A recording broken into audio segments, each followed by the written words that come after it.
Hi, Pat Laforet here. Welcome to the replay of our recent webinar, The 5 Biggest Mistakes Job Hunters Make and How to Fix Them.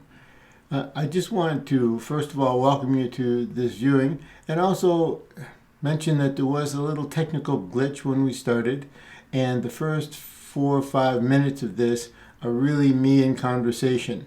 There weren't any slides missed, but we were sharing the wrong screen. So you'll see the purple title screen for a few minutes, and then we'll get right into the program. So I hope you find it useful. Thanks for coming to visit. Bye for now, Pat Laforet. Well, welcome to this webinar. My name is Pat Laforet, and I'm going to be your host and coach for the next hour or so.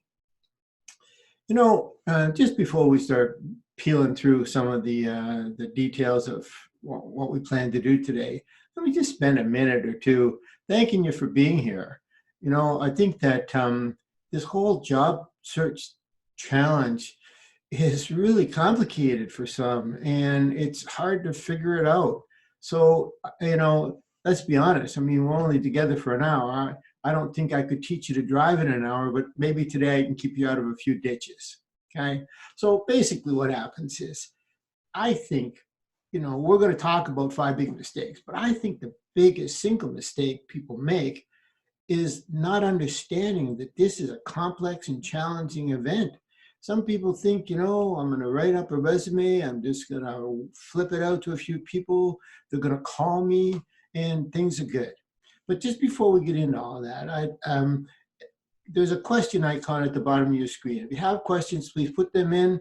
My wife Ann's on the system here, and she's going to be helping me manage that particular part.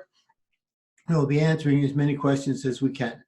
This would also be a good time to let you know that my wife Ann is not only responsible for the slides you're going to see, but also their layout, their format, their grammar, and making sure there's no spelling mistakes. But beyond that, she also is the one who learned how to build a website, design the system, learn how the online course works, and she has really been outstanding help in getting all this ready. So I just want to, number one, acknowledge that and thank you on this program, Ann. So the job hunt. People think it's easy, but it's not easy. It's not. It's complicated. People think, for instance, it's like, okay, there's a river, that's the barrier. I'll get across the river and boom, I'll just carry on my little adventure. Yeah, it's more like there's 3 miles of jungle ahead of you with all kinds of different paths and places you can fall off and animals and people who are going to attack you and make your life miserable. And there's no map and there's no pathways that you can follow. So basically, what I think I'm trying to do through all of these efforts is give you that hidden uh, rule book of how to maneuver and get through this whole job hunt process quickly, effectively, and without damage. Okay, so perhaps we could just click away here. Here, here are the 5 issues that we're going to cover today. Okay, we have one version of your resume, failing to identify the decision makers, not maximizing your LinkedIn, failing to follow up, and not matching your resume to the job. Okay, so what when people have to do this, sometimes it's years in between job hunts, and either they try and use what they did before and it's ancient ideas, or they listen to their friends and their friends say, "Oh, do this, do that," and it's complicated. So I'm trying to help you out.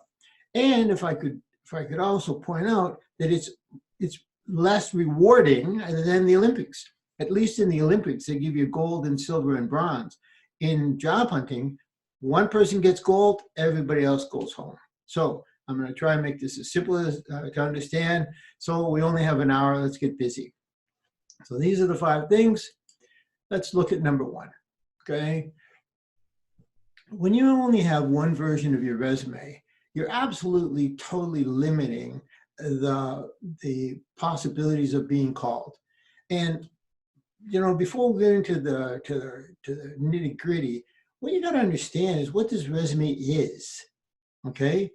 When you're in the job hunt mode, you have a job, it just doesn't pay very well. You're the sales and marketing manager of you. Well, in that scenario, what's the resume? It's your brochure. Well, your brochure is intended to only do two things, like any brochure. It's intended to generate interest and move them to action. The action we want to move them to is to pick up the phone and call you and invite you to the next step. So the first hurdle in the job search is getting into the interview process. And that's the only purpose of your resume, is to get you to that place. Well, now having only one version says, okay, here's an example. What if you're a real estate agent and you're in charge of selling 15 different houses in the area? So you create one description of one of the houses, a really great house and a really detailed description. And then you send that to everybody who's interested in any of the houses. Well, that one story can't possibly give you the idea. The slides are red. They can't see the slides. Are red? Oh, really? The slides are red. She says you can't see the slides. That's really interesting. Gee,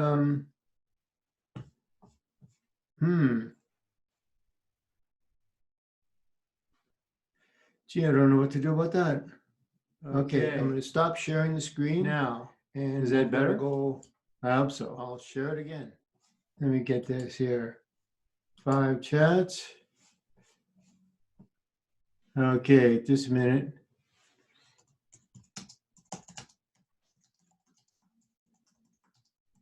And you see the slides now.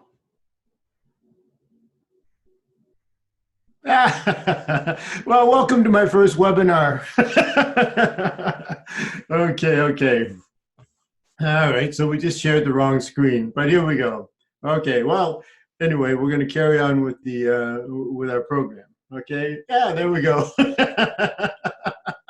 Okay, so when you have one version, it's going back to that real estate example, they're trying to use one description to satisfy a whole bunch of different people's curiosity, needs, wants, and desires. And that's really what the problem is with one version of your resume. So in your jobs, you're either going to want a job that is like the one you've got. You know, there's actually some people on this webinar that are looking to get their first job, and that's a different conversation, but the process is the same. Okay, so you're either going to want to get a job that's just like the one you've got, so that's a version, if you will, or you want to get a job that's in the same industry, but maybe a more important or increased responsibility or something. So you'd include a whole bunch of different elements in that particular version. And perhaps a third version might be you want to get a same kind of job, but in a whole different industry. So in that version, you're going to want to talk about the common skills and the transferable skills. So at least to start with having three different sets of placeholders and things to start is a much better technique than just having one. Okay, so we're going to come to this at the end. Actually, there's another technology and another attitude that's going to make a big difference to this. Is probably number 5. Okay, so here we go. So what's the fix? When you want to take a version and apply, one of the things that you can actually do is start to imagine that you are the person who is reading the resume. That sense of empathy, that projection, that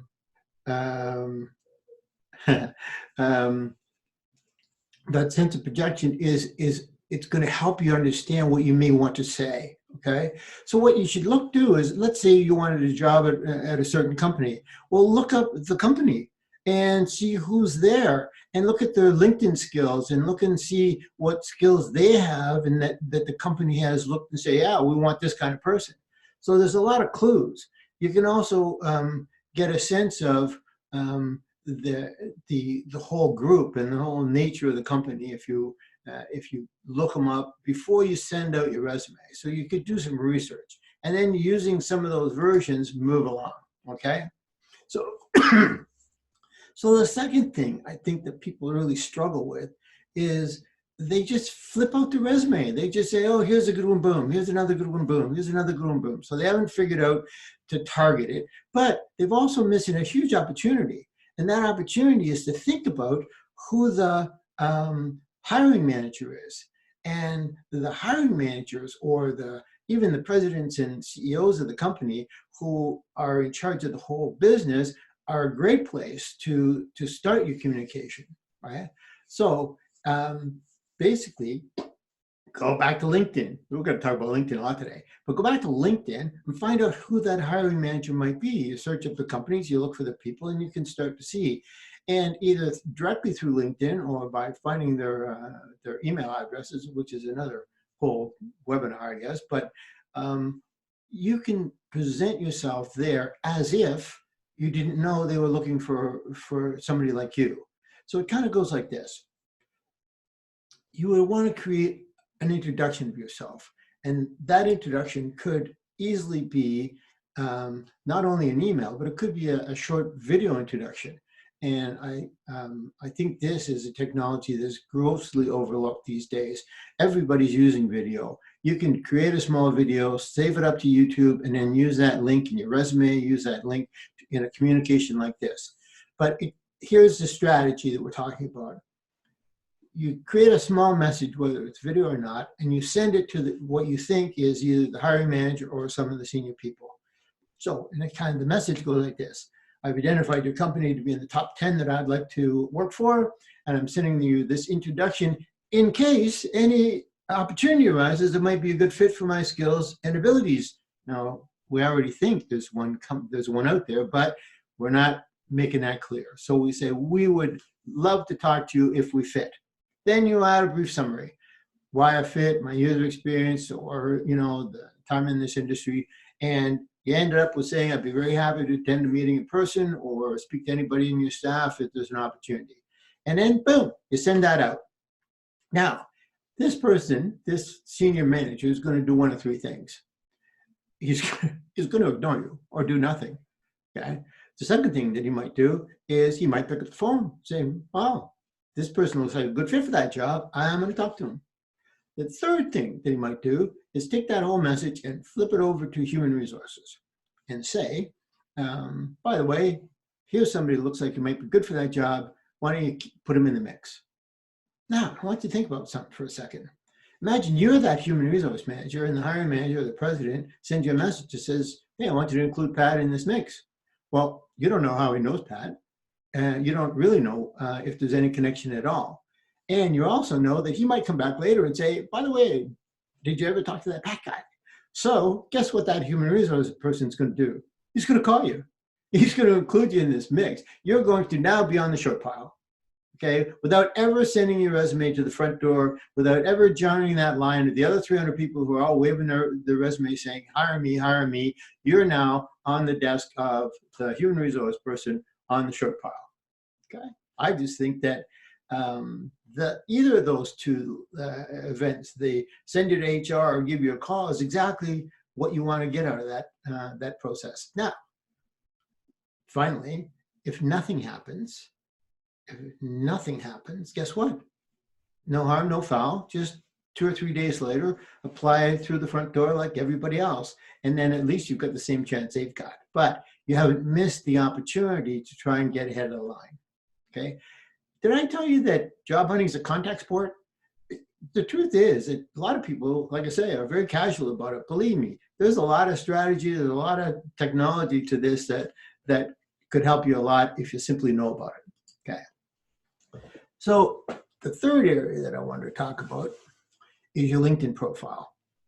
You wouldn't believe how many times I see thin, skinny LinkedIn profiles that say nothing.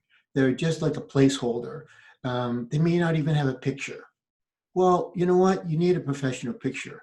But if you don't understand that LinkedIn is probably 5 or 10 times more valuable to you in your job hunt than your resume ever is, then you need to wake up to that. Okay. So when it comes to the LinkedIn profile, let me promise you something. even if someone who receives your resume is interested in you as a candidate, before they call, they will always go to your LinkedIn profile every time. They may even go to your Facebook page or your Instagram page and look you up and see what your social media presence looks like. And if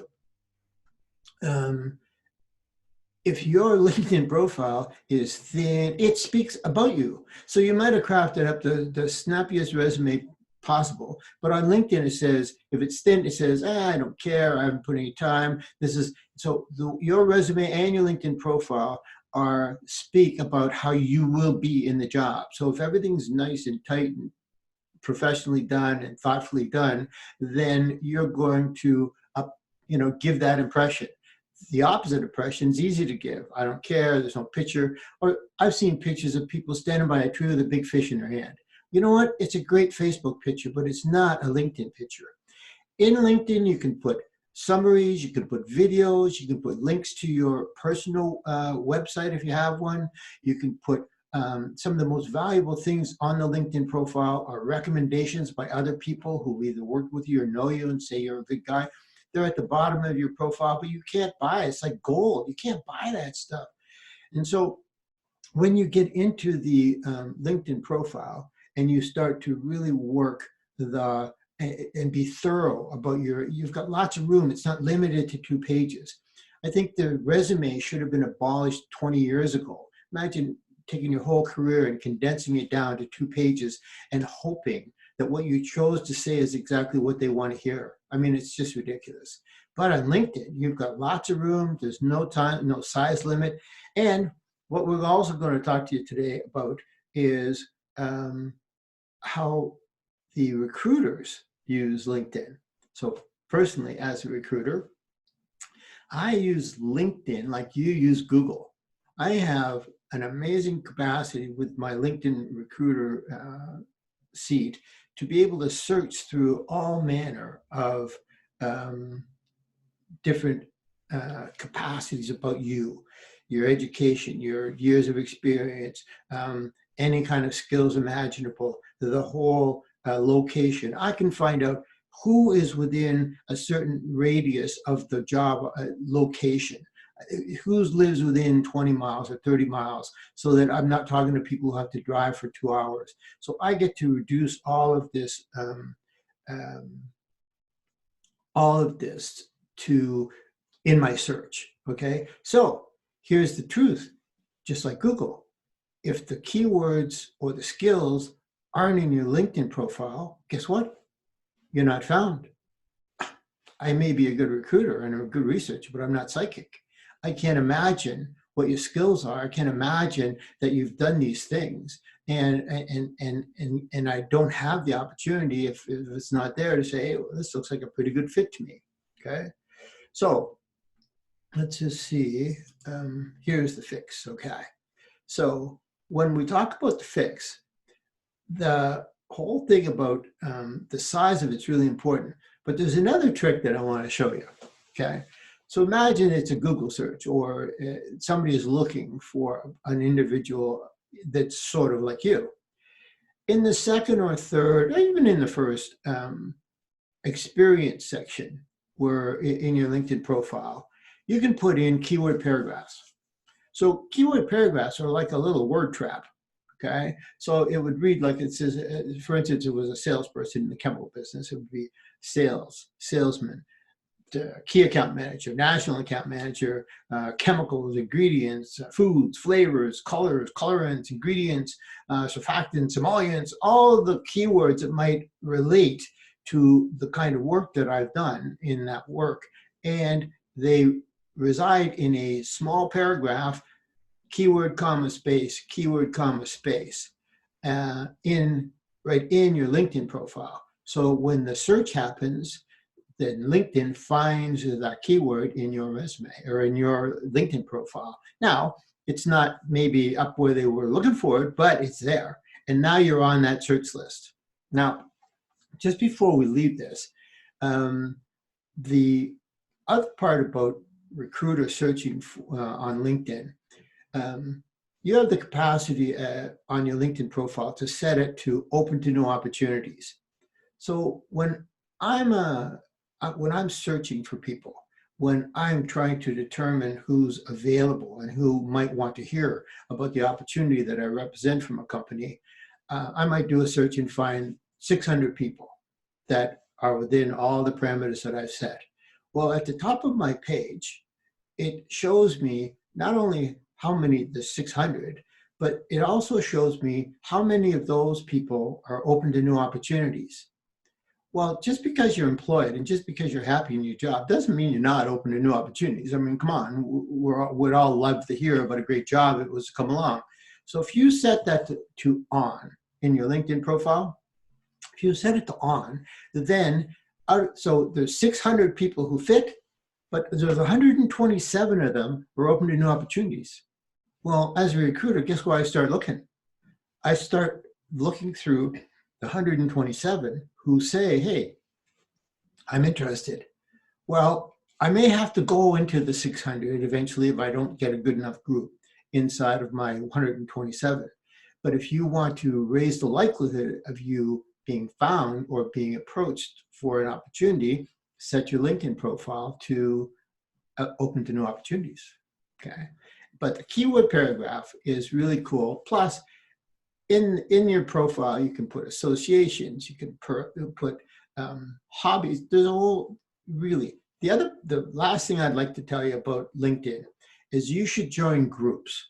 Okay, now groups in LinkedIn are splits and sections of the audience that have that share a certain interest. So I belong to 3 groups, as a matter of fact, in the franchise world. And so when there's postings on the franchise groups, I get them in my feed. But what it also does is that anybody who looks at my profile at the bottom can also see what groups I'm in. So if you're in a certain industry, if you're in a certain milieu, then you should join some groups, because anybody looking at your LinkedIn profile is going to see, look, they participate in the industry, they're paying attention, they have an interest, rather than it just be empty and blank. Okay. So let's move on to number 4. Number 4 says, I'm failing to follow up. This one, it just makes me shake my head. Okay. Personally, my best guess is maybe 1 or 2 people who get a phone interview or get a personal interview, send a thank you note. Well, it doesn't make any sense to me why you would not do it. Okay. It demonstrates professionalism, courtesy, you thank gratefulness for their time and attention. It says, I'm a professional. I understand that the ebb and flow of good communications, and it takes you just a minute or 2. Now you got to be a little clever about this, because they don't always tell you, particularly if it's a phone screen, you don't always tell you how to reach them. But if you're going to an in-person interview, oftentimes they'll give you a business card. You can check with the reception before you go in. How do I get a hold of the human resource manager when I'm done? Do they have an email address? Do they have a card here at the table? You can ask them inside the meeting, geez, would you mind telling me your email address? I'll have to send you a note. Well, you know what? This is a bit of awareness, if you like, that you want to have going on. And then when you get home, hey, let's say thank you. So what happens is, this whole story, everything counts. Okay, everything counts. And it's actually, where are we here? Okay, so the number 5 is really an important one, and we're going to spend a little extra time on this. But I guess so far my question is this making sense to you? Are you seeing that these are some of the things that either you haven't been paying attention to, or you've been ignoring, and I think that this is a complicated thing about this job hunt, but if we can sort out some of the nonsense, if we can really just kind of get you making the right steps, then you won't be falling into the edge and falling to the quicksand of never land and disappearing because you know what? All you need to do is get in front of them. all you want to do is that next step. And you know what? I love to deal with that, but that's a whole nother webinar, I guess, about how you deal with that and negotiate and get the deal done. But this resume is critical to get you started. And without these strategies, they could be in your way. Well, so the number 5 point is not matching your resume to the job description keywords. Well, let's go back to number 1 where I mentioned that you should have some versions. Well, versions are like general groups of focus. Now, number 5 says, I am going to really refine my message. I'm going to try and discover what they want to know, and the hints are all in the job description. They may be on their website when they talk about their culture and things, but that job description says, it tells you the skills, it tells you the responsibilities. So it gives you all manner of hints and clues as to what would be great to be included in the very version that you send to that particular company, so that when the reader's reading it, they're actually kind of getting a mental scorecard that's ticking off those little boxes of the areas and skills and abilities that they know they're looking for. Well, let's go back to step number 1. I have only one version of my resume and I just flip it in there. Number 5 here says, I'm going to take one of my versions and now I'm going to tune it. I'm going to refine it. I'm going to make it fit the listener as if I am the reader. And the job posting is just full of the secrets, if you will, what they're looking for. So when you go back, print out the job description. Get a yellow highlighter and go through and get a mental sense of all of the keywords that might be involved, or any of the skills that they're looking for, and address them directly. You can add them to your resume. You can weave them back into the story so that when they're going through it, their mental checklist is going, yes, yes, yes, rather than, no, or, oh, well, here's a vanilla general maybe. Right? You want to not be on the maybe pile if you can help it. And how you help it is by fixing all of that problem, putting all of that into the list, and you add the skills back in. We've seen it make a massive improvement. So you see, this is what I do as a recruiter. Okay. So in my process, because I'm kind of in the middle of this process, let me give you a 30-second overview. I'm always selling. Okay, I sell my clients the idea of using my services, and then they tell me what they want, exactly what they want, and they are much more thorough than a job description. They tell me the honest truth. Then I use that information and I go out and look for people who would fit. Now, in my work, I find people who would fit, but their resume or their experience doesn't really contain a lot of what I know my client's interested in. So I work with candidates to help them do what I'm teaching you to do here, is to modify the message and include the keywords and phrases and use those. I also coach them about the interview and how to speak to these people, but to get them into the game, I help them understand what they've got to do to change it, or I do it myself. I take the resume and make a few additions and add in what I know is the truth. So I'm not making things up. I'm not putting in baloney. I'm taking things. Oh, that's a good question, Steve. I'm gonna get to that. So when you put all of these keywords in and you kind of tune the message up, it gets you started. Because frankly, if you don't get over this hurdle, you don't get a chance to jump over the next hurdle. Okay. So let me just see where we are here. So the real question is this resonating with you? I mean, this can be quite a grueling job. It's thankless. There's nobody to talk to. You're sitting at home, sending out resumes, and hearing nothing. Now, maybe I should take a minute here and explain to you about what you're hearing or why you're hearing nothing. Imagine for a minute, you're working for the company who's looking for a person of your skills. They run their ads, they put their information out, and they get 300 resumes. They get this huge big stack. Now they have to go through the stack and make two piles. One is the people we want to continue to look for, to explore, and the rest that we don't. And often it's one single thing missing that gets you on the big pile. So by paying close attention to what they're looking for, you want to get into that short pile. Okay. So basically, we want to simply understand the game. Okay. So these are some of the rules of the game. All righty. So everything starts with your resume. If you don't get that right, then you're not going to get a chance to play round 2, round 3, round 4. Well, okay. So let's just see. Okay, an excellent resume has to really dig in on what you are, who you are, and what you offer. In order to stand out, you need one that is a marketing tool. It's really, its job is to get their interest, and it's grab their attention, sell your strongest skills, show how you're a match for this position, and get you invited to go into round 2. Well, you know, and so we just had a question here about applicant tracking systems and keywords. I'm going to cover that here in just a second. Okay.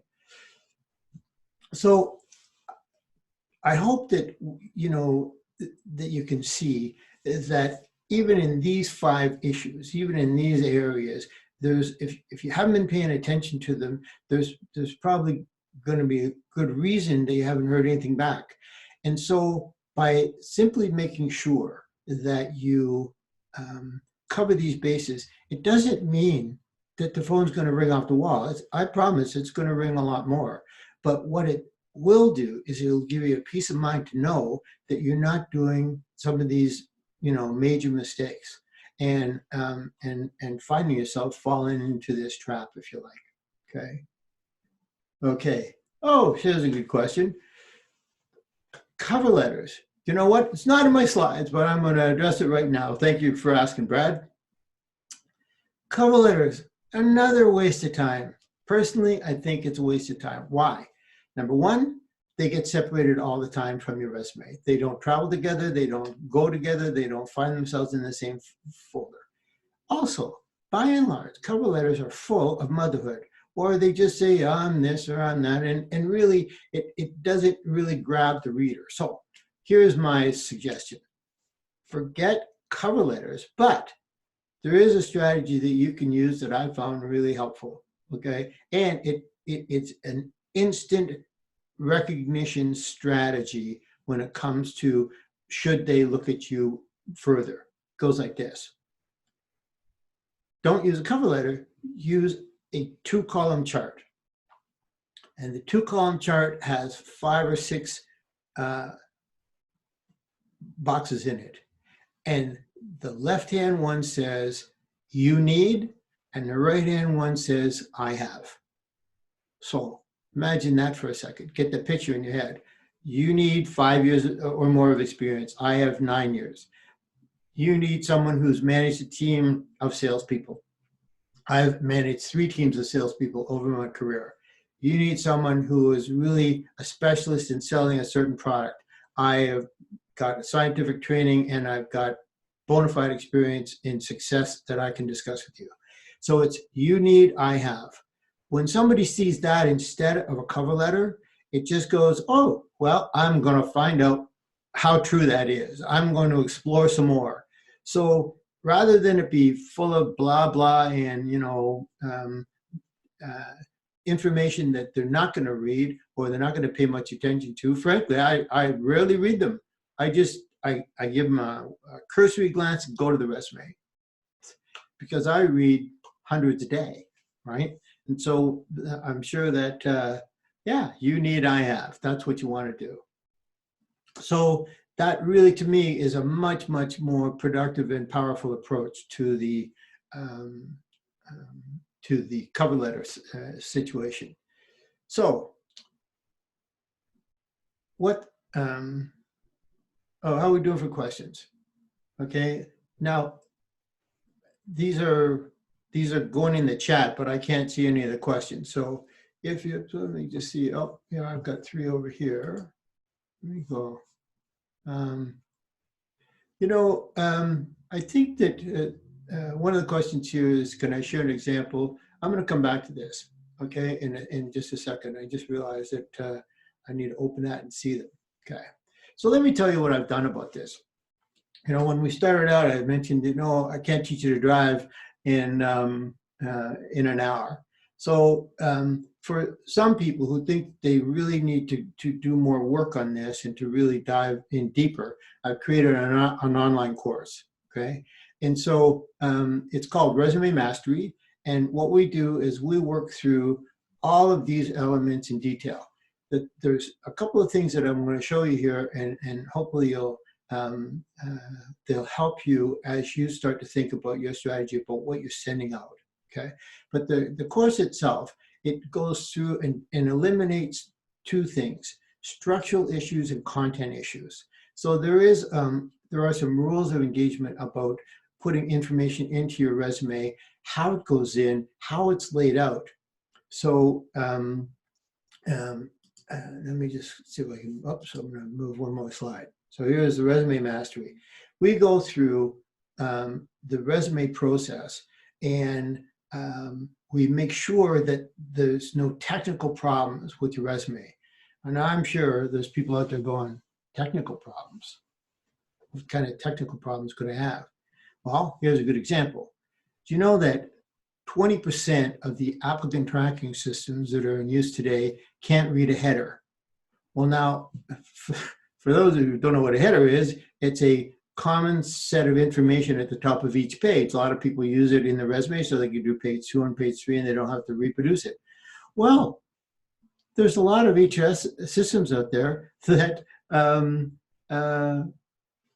read a header. So when they see the computer version of your resume, it starts with summary. Name, address, city, state, that's all gone. It didn't come into if they open up the actual version, of course it's there. But in the computer text version, it didn't get read, okay? So headers are a big problem. So let me just give you an example of formatting problems. This is another thing that absolutely stuns people. So let me just I'll show you a bit of an example here. Oops, here. Now, this is an actual resume that I received that came into my applicant tracking system. Now, if you look at this resume, it's not looking bad. I mean, there's a lot of people who say, you know what, this looks a lot like my resume. And I've had to gray out all the things that would identify the person, but basically there's 2 columns. It's done career highlights down to one side, and they've done employment history down the other side. They've done key strengths. Now, I don't like either of those ideas, the career highlights and the key strengths, because they're not connected. I'm a much greater fan of my achievements, according to each of the work experiences, and achievements have 2 legs, what I did and what the results were, okay? So look at this resume for a second. There's another thing I want you to notice as well. Down in the left-hand corner of the resume itself, it says get in touch, okay? Cell number, address number, email address, etc. Okay? Well, all right. Now, one might think, hey, what's wrong with that? Let me show you what's wrong with that.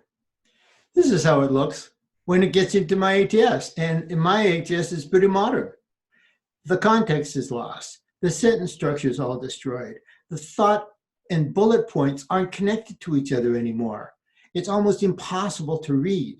Now, if you were one of the people who are having to go through 300 resumes and figure out who we should continue to explore, you're going to have to stop and figure out if this is really worth it or not.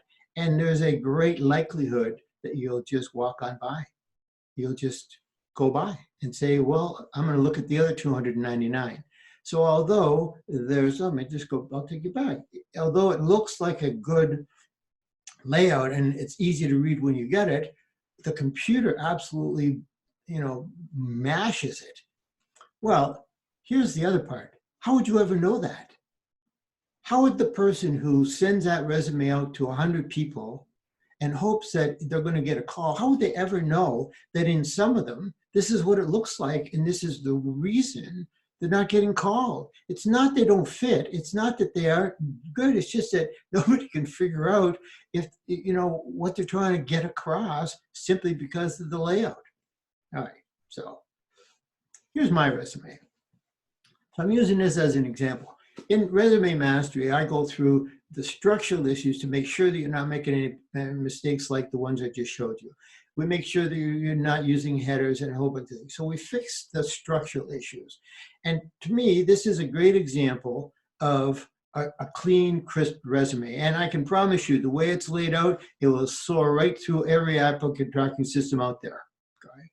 But so then here I've fixed my resume. I've written it up so that it meets all of the standards.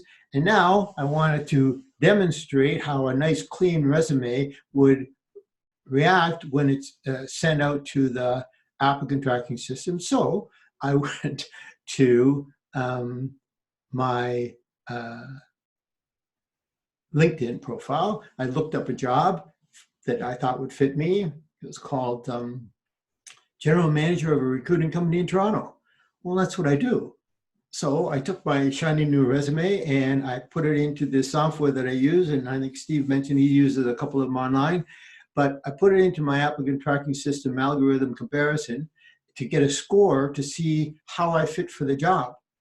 Well, okay. This is like step 14 in the program. So I sent my crisp, clean resume out to that particular job, looking to see what the score is. And my score for the fit for the job was 23%. Well, imagine there's 100 or 200 people applying. I'm now in the bottom quarter of those people being considered if all they're going to do is trust the applicant tracking system. So, so I used the same kind of software and a couple that I've come to learn and know and trust. And I went and I analyzed the keywords. I used my own intelligence to figure out what needed to be included. And then I went back and I wove those keywords into my resume, and I moved my fit from 23% to 80% in 15 minutes. So now, instead of just flipping that resume out and hoping that it does well, I'm going to use the strategy and the technology to make sure that when I'm sending resumes out to jobs that I'm really interested in, that I'm going to take the time to make this fit. So when I move my fit from 23 to 80% in very short order, to me, I'm doing myself the greatest favor I could. Okay, so if you think there's anything like this, I would encourage you to consider maybe joining us in the course for Resume Mastery. So here's what it looks like. I wove all of these words that were missing. For instance, in this example, they had used the word staffing 11 times in the job description. I had used it 0 times. So I did all those. You can start, if you were to go down the page, you'd see it's full of red marks. Well, that's how it worked. But you have to put it in so that it makes sense. You can't just jam them in as a keyword paragraph and hope that you're going to do it. You have to find places to use all of these words. So it's, I believe that, JobScan is a good example. Also, there's one in Britain that has some really good reviews. So here we go. Here's what I teach you in Resume Mastery. And there's a whole list. We go through the formatting, we go through the overview of the plan, motherhood. There's another killer thing I hate. People use words and phrases that mean nothing. So if you want to have a look at some extra help on this, we'd be happy to do that. How about we open this up to questions? You moved your screen. Hey? You moved your screen. I moved it. To where? I have no idea what you just said. Can you see my screen? Oh, can I share my LinkedIn profile with you? Actually, just look me up, you'll find it. Okay, so I don't know what Ann means about move my screen, but let me go back up there. Okay, here's what Resume Mastery is. I hope you can still see that. So let's open it up to some questions. We've got 15 minutes. I hope that you found that helpful. Uh, you know, this is something I've been doing for nearly 30 years, and I think that I got a good grip on it. And I hope you found that useful. Okay, and I'd like to do some uh, in the future dealing with other elements of the job search. So let me just go over to the questions and see what we've got. Okay. Okay. Should one be applying for all the jobs that match some of the criteria, the profile requirements, or choose which job to apply for? I think that um, I think that you should apply for everything. But you know what? Here's the problem. If you say, please invite me to your party, and you really don't have much of an interest, and then they call you, guess what? You're wasting your time and you're wasting their time. So you want to be particularly, you don't want to be choosy, but you don't want to be too choosy. Okay. All righty. So let me see what else we've got. Okay, here's a question. How much time does it take to do resume mastery? I think you could get through the whole thing in a day. Okay, maybe two. You know, on a weekend. Oh yeah, I'm going to get to the why don't you hear back? You can ask, but they won't tell you. Okay, nobody will answer because you see, okay, the reason they won't tell you is because they don't want to be liable. Okay, they don't want to have to explain.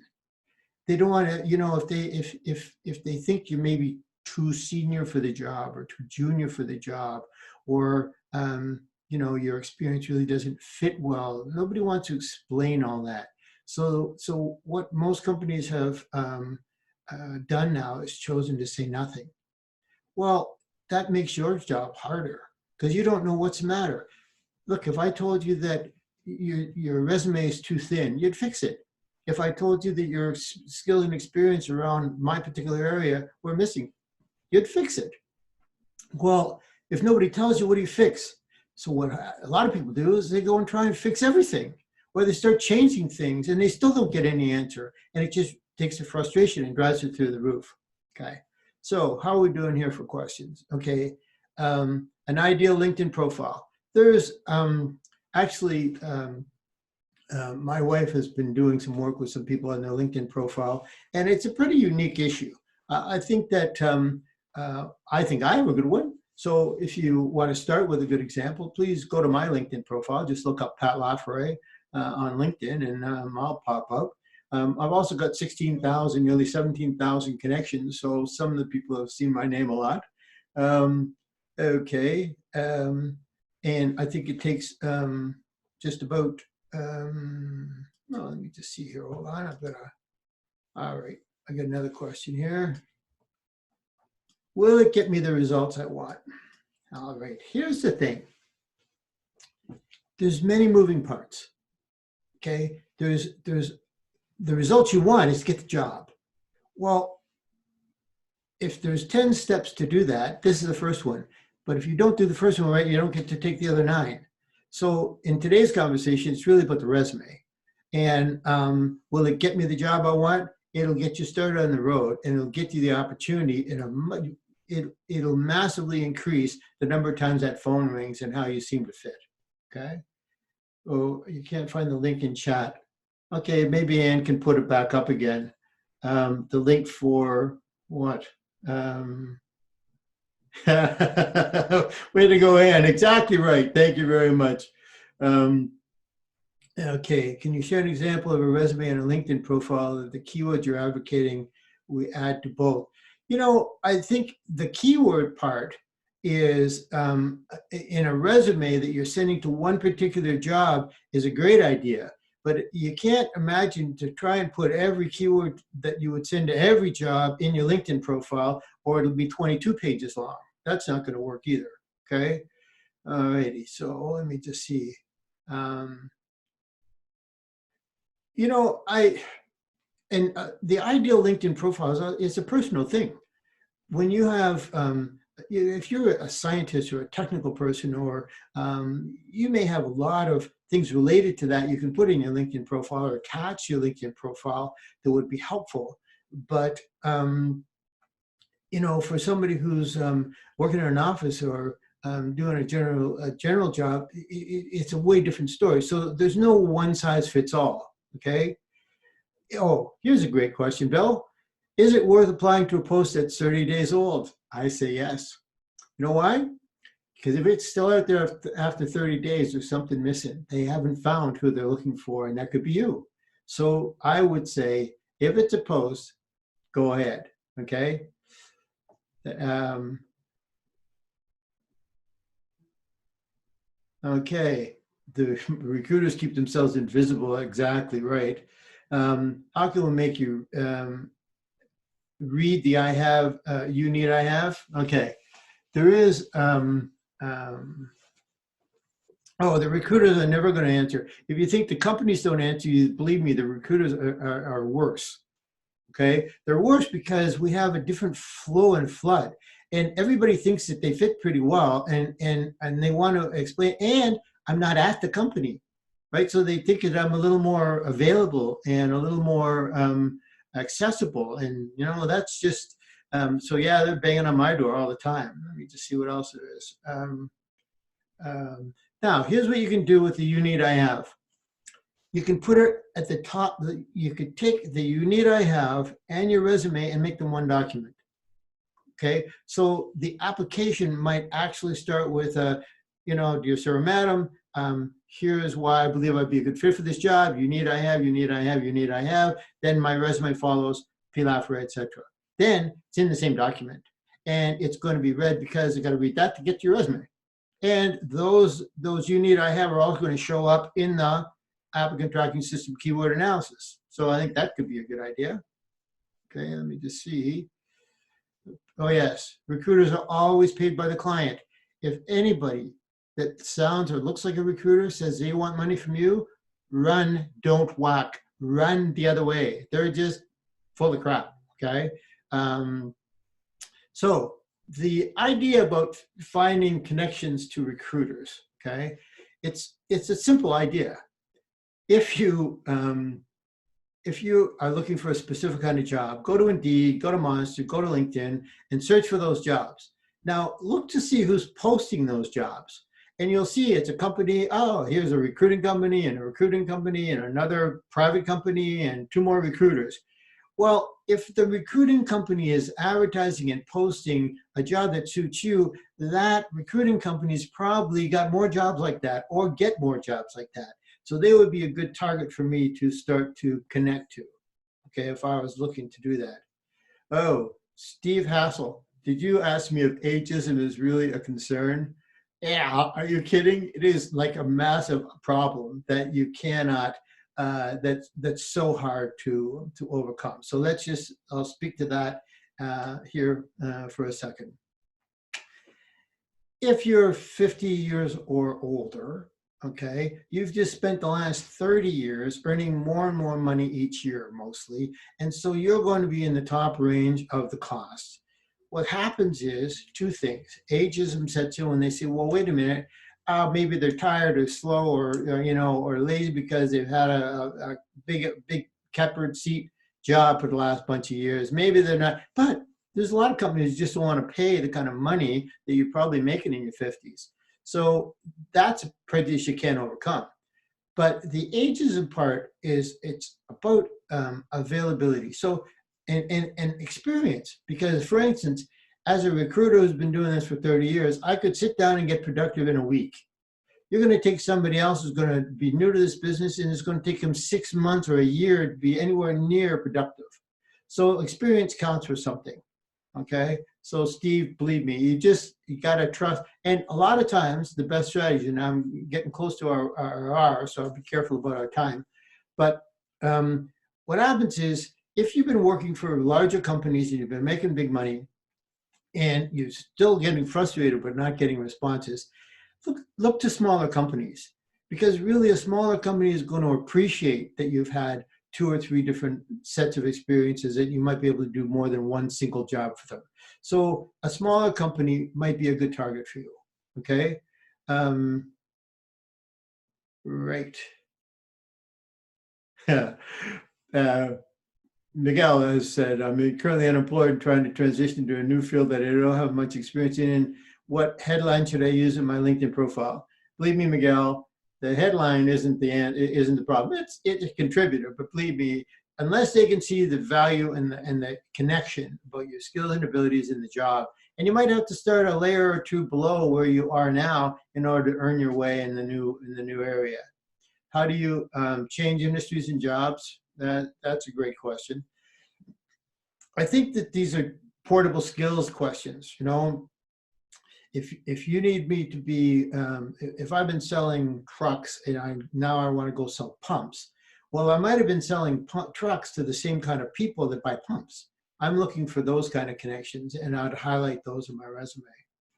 Okay, let me see what because I'm bouncing back between the chat and the questions. And perhaps now I've learned something. I should have asked you to all put your questions in the questions, and because I'm struggling with trying to keep up with you. Okay. Yes. Do you like the idea of reaching out directly to someone who pops up on the Who's Viewed Your Profile page on LinkedIn? Oh, do I like it? I think the answer is every time. There's a reason somebody's looked at you, even if it's not a great reason. Somebody has looked at you. And so you should say, send them back a note that says, hi, I noticed you had a look at my thing. Let's get connected here on LinkedIn. You don't have to say hire me or anything like that. Just say, hey, let's get connected here on LinkedIn. Oops, wait a minute, how to miss. Okay. I really, there's a question here about compensation and how do I negotiate. I really don't think I can do it justice by even answering it. Preparing lessons on interviewing and cover this in depth. Big topic. Thanks. Okay.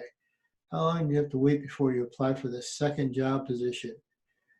At the same company? I'm wondering, Gloria is just asking me, how long do you have to wait before you apply for the second job position? I think there's no limit on how many times you apply or how often you do it. And oh, yeah, here comes one from Farid. Many online applications are asking about gender, disability, and race these days. I've been told by insiders that they are looking for specific gender. That is why I've been passed over. How would you overcome this matter? Yeah, well, if they make it a must answer question, there's really no good way to get by it. I mean, I can't change the fact that I'm a male. And if they really want a female, whether I tell them I'm a male or not, they still want a female. And so even if I tick or don't tick that box or they eliminate me at that point, they're going to eliminate me at some point if that's their current true preference. Okay. So, and how often should you apply for the next job? Right away. I just do it. That's, yeah, Steve, it gets me going. You know why? It's because I didn't tell anybody the story, but this yes, man. Yeah, I know. I got it. So Steve's 61. He looks 41. He has a stamina injury of a 21-year-old. Well, you know what? Here's the thing, Steve. You don't. If you date your experience or you go too far back in your work experience or you date your education, then you're going to tell people, advertise in bold, bright letters, how old you are. So stop doing that. And I would take 10 years off of your work experience, and so that anybody who's reading it would only know that maybe instead of 61, you're going to look 51. So if your picture says 41 and your resume and your LinkedIn says 51, they're probably still going to call you. But if they're looking for somebody 31, they're never going to call you. So relax. It's not personal. Okay. I want to relocate to Toronto. How might this work in LinkedIn search by location? Well, Karush asked me if they live in a different province and people are looking them up. Change it. If you're moving to Toronto and you really don't want a job in Saskatchewan, change it to Toronto. I mean, there are no resume police in this country. Anyway, we're coming up on 59. Now, here's my question. Do we really want, I promise we'll do this for an hour. I'd be happy to stay on for another 10 or 15 minutes and answer some questions if you'd like, but I really want to I really want to ask you if that's what you want. So if you could put something in the chat or put something in the in the questions, and let me know if you'd like to stay on. Just and we'll figure that out. Okay. Here's a yes, please. Here's an okay. Okay. Encore. Well, yeah, I'd like to do that. Okay. Yes. Okay. Good. Thank you. All right. Well, let's take another 10 minutes or so. Okay. So, great. Thanks, Mohammed. Okay. So, connecting on LinkedIn is one of the questions. One of the questions is you can't have enough friends. But believe me, people on LinkedIn are just like people on Facebook. They're not your friends. They're people you're connected to. Now, here's the trick about LinkedIn. And I've been great. Actually, my wife's been great at helping me collect and get connected to a lot of people. But the real power of LinkedIn is to be in touch with people, to stay connected to people. And that's why groups are really important. If you get into a group, like in the franchise world, for instance, I post something every day. If you aren't connected to me on LinkedIn, please ask me to connect and we'll do that. But I know many of you are. We post something every day, just kind of an encouraging message, and we do an article once a week. But where I haven't been really good and where you could do a lot better is look at the people who have either been looking at your profile or are in groups that you belong to. And you don't have to be, a know-it-all or anything, but go into your groups, look for things that are, bright or meaningful, and make a comment, because then anybody in the group sees the comment and you get more connected. Okay. So, so staying in touch with LinkedIn. Now, what happens is occasionally you can ask people who are connected to you on LinkedIn for something. I get blasted all the time because I'm connected to so many people, but I'm also very visible. Everything about my profile is public. So I get a lot of dunners and, hey, can I do your websites? But basically what happens is if you can stay in touch with people and they get a sense of that you're actually a genuinely interested person and not somebody who's just going to keep banging away trying to get them to buy something, then there's a kind of a rule of communication that says if I do 5 or 10 things right, then I might be able to ask you a question, ask you a favor. But where it really helps is in connections. Okay. So for instance, if you're interested in working for a company, whenever you look through LinkedIn, it'll tell you how many connections you have with that company. Well, look at those connections, because here's just one of the things that I like to encourage people to do. If you're looking for a job at a company, find out who either has a similar job there now or used to have a job like the one you want, and send them a LinkedIn message and say, hey, listen, I see that you used to work at this company. I'm thinking about applying. Could you tell me who the person was who was in charge of the selection? Well, they might give you a name that's valuable. They might tell you who the hiring manager is, or they might say, well, send it to human resources and it'll get processed. But you can also say, well, did you like working there? Did you enjoy the time? Okay. So I think that connecting to people is an important thing. Okay. And here's one that's connected from Ben. How do we approach the right people on LinkedIn at the target company? You ask graciously. Now, there's a few tricks to this. It's 3 minutes in. Okay. If you find somebody who's on LinkedIn that you want to communicate with, if you're just a regular LinkedIn user, you have to use InMails. The InMails cost like $10 each. I mean, they're amazingly expensive. I mean, I haven't looked in a long time. Maybe they're cheaper today, but there's better ways of doing that. Okay. There's at least 2 or 3 really good Chrome extensions that you can put on that are free for the first 30 or 40 uses. that help you find people's email addresses. So one's called Hunter, one's called Contact Out. There's another called Lusha, Lusha. And all of these help you find people. So you get onto their LinkedIn profile and you click your little Lucia button and it'll give you a good clue, maybe 70 or 75% of the time, what their email address is. But there's actually a better strategy that doesn't cost you anything either. It goes like this. Every company, or the vast majority of companies, have what you might call email name conventions. Okay, an email name convention, in my case, for instance, everybody at Stokely is first initial last name at Stokely.com. Well, let's say you need to find George Smith's email address. Well, look anywhere to find email addresses from that company, even Google at that company, and see what you can find, because how that is listed, even if it's somebody else's name, it's going to be somebody else's name. But if it's first initial last name at the company, then guess what? George Smith will be Chief Smith at that company. Now, the other part you can do about email addresses is make one up that you think is good, and then put all of the possible iterations in a BCC in the message and send it. I tell you, what will happen is all of them that are wrong will bounce, but the one that didn't bounce went through. So, you might have had 5 different possibilities in the BCC, and one of them worked.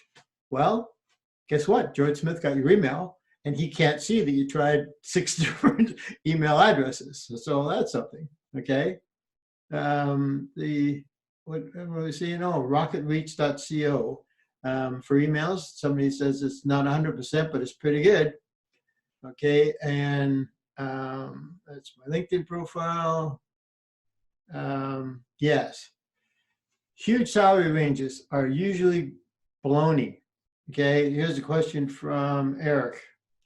So when somebody says the salary range is from $40,000 to $100,000, what they mean is we have a salary of $40,000, and you might, if you would absolutely move mountains, earn $60,000 in commission.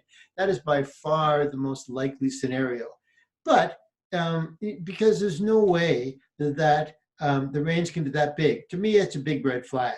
They're looking for commission salespeople, or it's a hook to get you to apply, and then we'll see if we can suck you into working for a much lower number. Okay. All righty, how are we doing? 7 minutes in. Okay.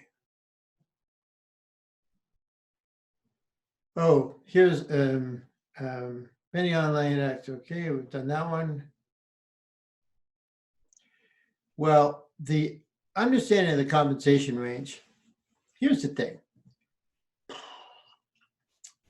If you're employed, then naturally you don't want to consider something that is much less than you're making now, unless there's a big secondary income potential. So if that's the case, then you might drop down, 5 or 10,000 in the base salary if you can earn, more in the commissions. But if they're offering 50,000 and you're making 110, there's no point. Now, oftentimes, and most of the time, they won't tell you. And lots of times, they'll ask you. But if you paid attention to the news in the last year or two, the Canadian government and many American states have passed laws that say you can't ask that question. They've created those laws to protect particularly women in the workforce, because they found a lot of the times that a woman was making 10 or 15% lower than a man doing the same job. So they've made these laws that say you can't ask what they were making. So what I have to ask is, what kind of a salary range would it take for you to be interested in a new position? It's a bit of a spin on the old question, but I'm not asking what the salary is. They might be making 50 and they think 80 is the answer. Well, if mine will pay 80, maybe we'll have a talk. Okay. So how do we change industries? That's really the hardest thing. If you think about it like rings on a tree, if you're here, like for instance, a frog wants to get to the middle of the pond, he's not going to jump from the edge and then head for the middle, or both the frog and the lily pad are going to the bottom of the pond. he's going to have to jump and jump and jump and jump. So you got to look at changing industries a bit like that. The thing that makes you valuable is what you know and who you know. And so if you can apply some of the who you know to a new industry, great. Or you can apply some of the what you know, but you're not going to be a brain surgeon next week because frankly, even if you asked me, I wouldn't let you practice on me to be a first person. So it's, you want to, those changes often have to happen fairly slow or get them connected. Let me see. Okay. Connected. Let's see. I found you on LinkedIn and followed you. I want to connect with you so I have visibility of my experience. Oh, people are asking me, do I like to be connected to people who I don't have an open order for? I'd love to tell you yes. And the answer truly is yes. But I can't help you right now.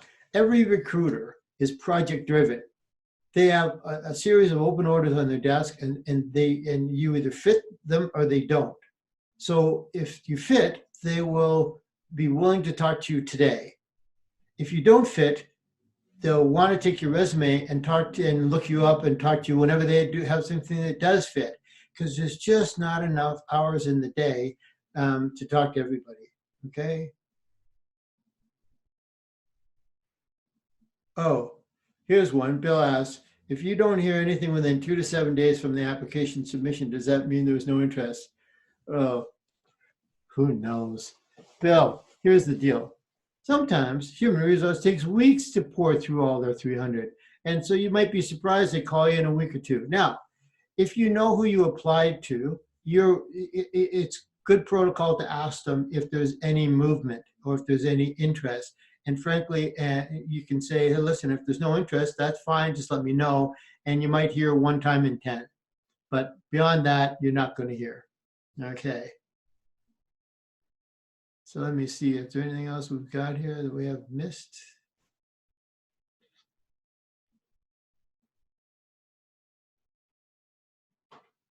Okay.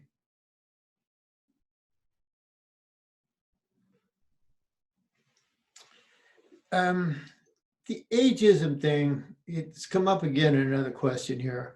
I think that we just have to be realistic. I'll give you a good example. We only got a minute or two left. There's a company in Toronto that's a very successful recruiting company. They only do sales and marketing people. Well, I've been placing sales and marketing people all my life. If I was to apply for a role there, even as a recruiter, there's not a chance that they would ever hire me. Everybody on the team is between 30 and 38.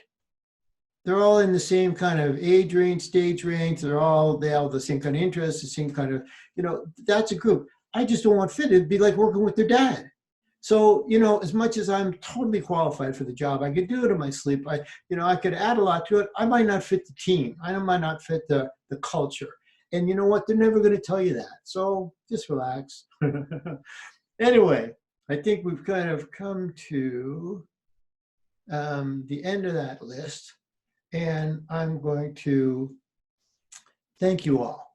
I appreciate your time and effort in joining me on this webinar. I hope you found it helpful. And we're looking forward to doing new ones in the future as we kind of help build this battery of helpful tools for you to be able to get what you want from the point of view of finding, applying, being considered, and closing the deal on that job. So I'm going to say good night, goodbye, and thank you very much for coming.